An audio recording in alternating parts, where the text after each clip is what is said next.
Hello and welcome to Daily Cricket Show, Cricket Happenings, dear friends and subscribers. On this particular cricket show, we are going to look at the world record chase that was done by Australia in T20 history, as New Zealand actually equaled their highest score in T20 history, T20 in their T20 history when they made a score of 240 odd. It was 243 for 6 from New Zealand.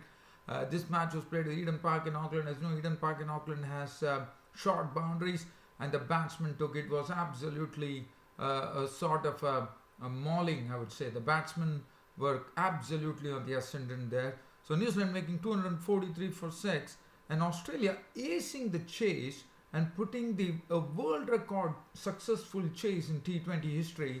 And this will always remain on the top of T20 history, as Australia successfully chased 243 for 6 to make 245 for 5 and won the match by 5 wickets to make the match between New Zealand and England very interesting, which is coming up. Because I think it's anyone who loses that match will not be playing against Australia in the final, to my reckoning. Maybe I am wrong, you can always correct me, but Australia won by 5 wickets with 7 balls remaining. A tremendous knock from DRC shot, Warner walking into form, Martin Guptill blazing a 49 ball 100, and there were a lot of records that tumbled, and sixes were just raining all across the ground. 32 sixes in all. They matched the world record, which was held by India and West Indies game, I suppose. So I'll come back to that. And then we'll look at the 6th ODI, which once again was totally one-sided, as India won the ODI series 5-1 against South Africa by dumping South Africa by 8 wickets in the final one day international. And the most important thing on that was Virat Kohli slammed his 35th ton in ODIs, took away both the man of the match and the man of the series, and the South Africans were humbled 5-1 in their home territory. And as I said, this is the maiden ODI series win for India. India can really have a real blast after beating South Africa in such a fashion in South Africa. Now, and also there was one more match which happened, and the only reason I talk about this match is that Afghanistan actually won the ODI series against Zimbabwe 3-1 with 1 to go. But it is not about that. The main architect of this particular win was a 16-year-old boy by the name Mujibul Zadran. He's the right arm off spinner. He already made waves in the Under-19 World Cup. Now what he has done is, at the age of 16, he got his first 5-wicket haul, his maiden 5-wicket haul in ODIs, which happens to be the best, that happens to be the a maiden 5-wicket haul by the youngest bowler in ODI history, as Waqar Yunus of Pakistan, now the Pakistan commentator, the former pace ace, was the one who held the record. At the age of 18, he took his maiden 5-wicket haul in ODIs. But this bloke, at the age of 16, has picked up his maiden 5-wicket haul, and he was the one who rolled out the Zimbabweans for 134, and Afghanistan made light work of the target by winning by 10 wickets. A tremendous match there, and a tremendous match for Mujibul Zadran. As I said, he's another one after Rashid Khan starting making waves for Afghanistan. And Afghanistan cricket, I can only say, it's growing every day as you watch it. You see new and new players emerging, and this is what is really reinvigorating cricket right now. So I'll come back to that, and if time permits, we'll have a look at cricket news. But now, first, I'm heading to that world record chase between New Zealand and Australia. First, I'm going to take you down to the stats to just see what really happened. As I said, this is the most successful chase in T20 history.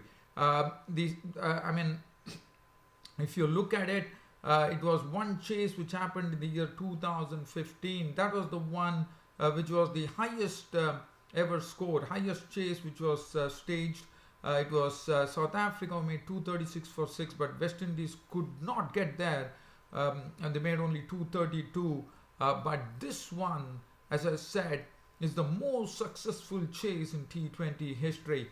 Even though New Zealand raced 245 for 5, Australia smashed the record by going to a successful chase, as they made they won the match after making 245 for 5, and now Australia had nothing to lose, but they still went it at full tilt and won the match. And so that was one record. And as I said, a lot of records stumbled here at Eden Park in Auckland, in this short ground. As we all know, Eden Park in Auckland, short boundaries, and the run aggregate was the second highest ever. Now I'm going to look at other sixes. Number of sixes in the match equaled the record of a game between India and West Indies, which was played in Lauderhill in the United States in the year 2016, where 32 sixes were hit. And today we saw the same number of sixes being hit by Australia to equal that record. And the most sixes was hit by Martin Guptill, who hit 9 sixes, and Colin Munro slammed 6, and David Warner got into some great form, slamming 5 sixes. And so this was it. New Zealand also had the joint highest score in T20s. They equaled it. Martin Guptill went on to score a century in 49 balls, but finally the Australians played such good cricket and such aggressive cricket that Guptill's century was put in the shade. This was the second T20 century for Martin Guptill, and the bowlers really suffered on this particular day. Ben Wheeler in particular would never like to remember this match, as 3.1 overs, he leagued 64 runs of 3.1 overs. Andrew Tye of Australia had a semblance of respectability, 4 overs for 64 runs and 2 wickets, but Ben Wheeler totally suffered in this particular game.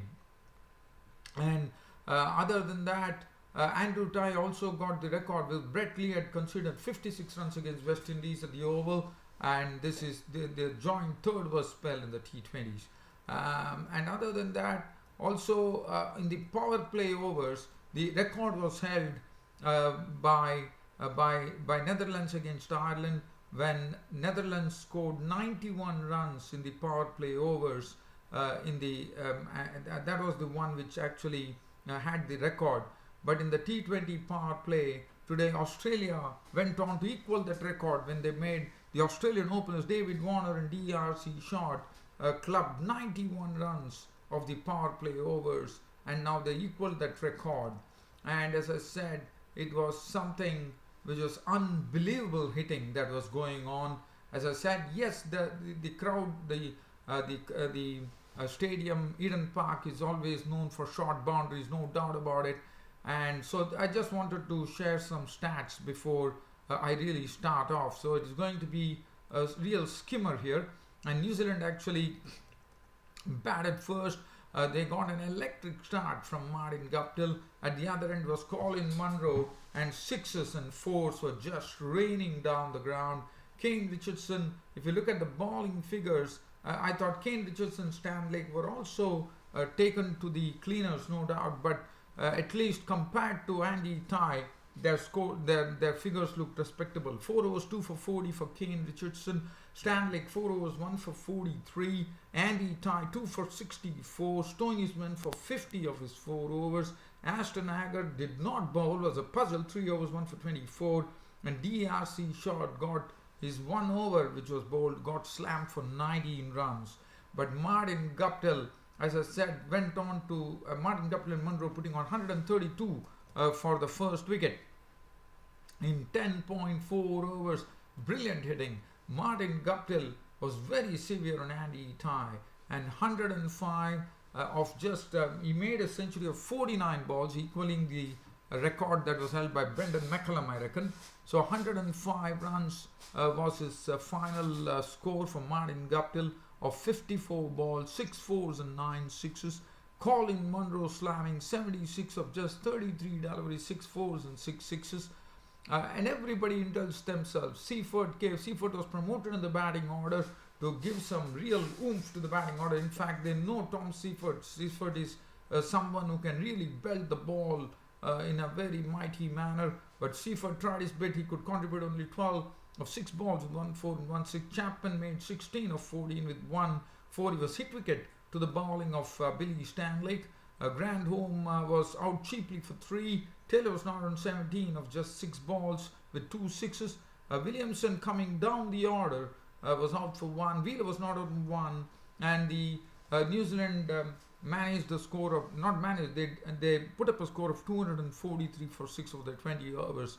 Now looking at the ground, one knew that it is not something beyond the Aussies, who have absolutely nothing to lose, as I said, and they really went berserk. In fact, David Warner, the most interesting thing in this particular match was that David Warner, the captain, who has been struggling for quite a long time, this Eden Park in Auckland really was a real platform for him to get into form, and that's what he precisely did. As a shot gave him tremendous company. Shot initially we saw a lot of edges going off his bat, but later on we could see his big hitting coming to the fore, and David Warner was absolutely severe. He slammed Ben Wheeler for sixes right, left and center and totally damaged Ben Wheeler's figures. And 59 from Warner of 24 balls, 4 fours and 5 6, which would have been something that Australia would be welcoming, no doubt about it, because they were really waiting for captain to really get into top gear. And here was David Warner slamming 59 of 24 deliveries, 4 fours and 5 sixes. Again, as the New Zealand openers did, Guptill and Munro, it was David Warner and DRC shot. 121 runs was added in 8.3 overs. This was brilliant batting from Warner shot. In fact, they went one better than the New Zealand openers, Guptill and Colin Munro. Warner 59 of 24 balls, 4 fours, 5 sixes. DRC shot was the man of the match with 76, belted of just 44 deliveries, 8 fours and 3 sixes. Lynn came in and hit 18 of 13 deliveries, 1 4 and 1 6. Maxwell indulged himself in making 31 of 14 deliveries, 3 fours, 2 sixes. Aaron Finch was the one who saw to it that Australia finished off the match in 18.5 overs when he went on to club an unbeaten 36 of just 14 deliveries, 3 fours and 3 sixes. Stoinis was not on 4. Carey was not on 1. Game was over. In fact, Finch finished it off with a wonderful 6 of the bowling of Ben Wheeler to spoil his figures beyond recognition, I would say. 245 for 5. Australia staging a world record chase in T20 history. The most successful now stands a successful chase in the T20 history now stands in the name of Australia. And Australia definitely, as far as their T20 records are concerned, they are doing a marvelous job right now. They have been struggling in the T20 format, but if you now look at this particular team, I think the Australian batting is looking very, very dangerous in T20 because they have so many hitters in the down the line. Bolt 1 for 42 of 3.5. Ben Wheeler slammed for 3.1 overs, no maiden, none for 64. Saudi 4 overs, clubbed for 48 runs and 1 wicket. He saw the 4 overs, 1 for 35. Colin Granholm was another one, was just below Ben Wheeler, 3.5 overs, no maiden, 1 for 56. And that was the story of the day as far as Australia. So now it means that Australia, England will be playing New Zealand, and whichever team wins probably will be, I think it's a must-win match for both the teams, and whichever team wins goes and meets Australia in the Trans-Tasman Trophy finals. Now let's get off from here and head to South Africa, where the 6th one-day international, which was a dead rubber, as you know, it was a mere formality, but it was something that India once again covered themselves with glory, finishing off the series 5-1. And it was the South Africans who were batting first here, and Markram just going through the card there. Again, it was a struggle for the South Africans. It was not a easy wicket to bat on. The pitch was a bit slow, And if you look at the card there, Markram was out for 24 of 30 deliveries, 3 fours, 1 6. Amla made 10 of 19 deliveries, 2 fours. Now here, India did an experimentation today. Since they have already wrapped up the series, they decided to bring in Shardul Thakur into the mix by dropping Bhuvaneshwar Kumar, and Shardul Thakur did a wonderful job. 8.5 overs, no maiden, 52 runs and 4 wickets. Bowled superbly, one thought. Markram was victim of Thakur for 24. Amla fell a victim to Thakur for 10. De Villiers was bowled by Chahal for 30 of 34 balls, 4 fours. Zondo was the one who actually gave some sort of rehabilitated the innings with an innings of 54, and one could see that how he was a very good hitter in the domestic league in South Africa when he made 54 of 74 balls, 3 fours and 2 sixes. Klaasen today was there for 22 of 40 balls, 3 fours. Bahadin and Morris were dismissed cheaply for 1 and 4 respectively. Felukwayo entertained with making 34 of 42 deliveries, 2 fours, 2 sixes. Moni Morkel made 20 of 19 deliveries for 2 sixes. Tide was out for 204 all out in the 47th over. The South Africans. Shardul Thakur was included, really shown that he has been doing very well for Mumbai in the Ranji Trophy as well, and here he comes in and really showed that his international class. 8.5 overs, no maiden, 52 runs and 4 wickets. Well done, Shardul Thakur. Bumrah was 1 maiden, 2 for 24. Did his bit as usual. Bumrah doing his job to perfection. Hardik Pandya 10 overs, 1 for 39. Kuldeep Yadav 10 overs, no maiden, 1 for 51. He really caused a lot of problems to the South African batsmen. Yuzvendra Chahal bowling very economically, 10 overs, no maiden, 2 for 38. The India were given a target of 205 to actually win the match, and well, India had nothing to lose, but they lost both the openers pretty quickly to the bowling of Lungi Gidi. Dhawan was dispatched for 18 of 34 balls, 2 fours, and Rohit Sharma also was out for 15 of 13 balls, 3 fours. But after that, it was a Virat Kohli show. Virat Kohli single-handedly, with some little support from Ajinkya Rahane, saw to it that from 80 for 2 in the 13th over, India went on to a victory by 8 wickets, with Virat Kohli getting his 35th ton in ODIs. He was not out on a princely 129 of just 96 deliveries, 19 fours and 2 sixes embedded his effort. Ajinkya Rahane was not out on 34 of 50 deliveries, 3 fours, and India had won the ODI series 5-1. And Virat Kohli not only got the player of the match, he also bagged the player of the series for his exploits. And why not? 3 centuries in this ODI series for Virat Kohli. Morkel 7 overs, 1 for 42. Lungi Gidi 8 overs, 1 maiden, 2 for 54. Morris 6 overs for 36. Felukwayo 4 overs for 27. Imran Tahir 7 overs, no maiden, 42 runs and no wicket. So India definitely on a real roll here. As I said, registering their maiden ODI series victory, but look at the way they did it. They dropped South Africa 5-1. They will be happy that even though they lost the Test series, they put it across South Africa in the ODI series. And South Africa have a lot to ponder, because they are the ones who have been saying that they want to go and win the 2019 World Cup. They have a lot of work to do, I would say. And then let's look at the other matches I was talking about.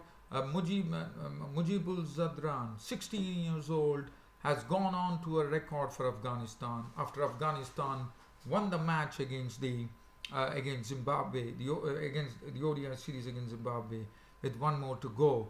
But the reason I'm talking about this is because Mujibul Zadran has become the youngest bowler in the annals of ODIs to actually get a maiden 5-wicket haul in ODIs aged 16 years. I mean, the record stood in the name of the former Pakistan pace bowler and now commentator Waqar Yunus, who had taken his maiden 5-wicket haul for Pakistan in ODIs when he was 18 years of age. And this young guy, Mujibul Zadran, already made waves in the Under-19 World Cup. And is he another one like Rashid Khan arriving for Afghanistan? 16-year-old spinner, just 16 years old. He took his maiden 5-wicket haul, and now he's the youngest bowler in ODI history to have taken a maiden 5-wicket haul at the age of 16.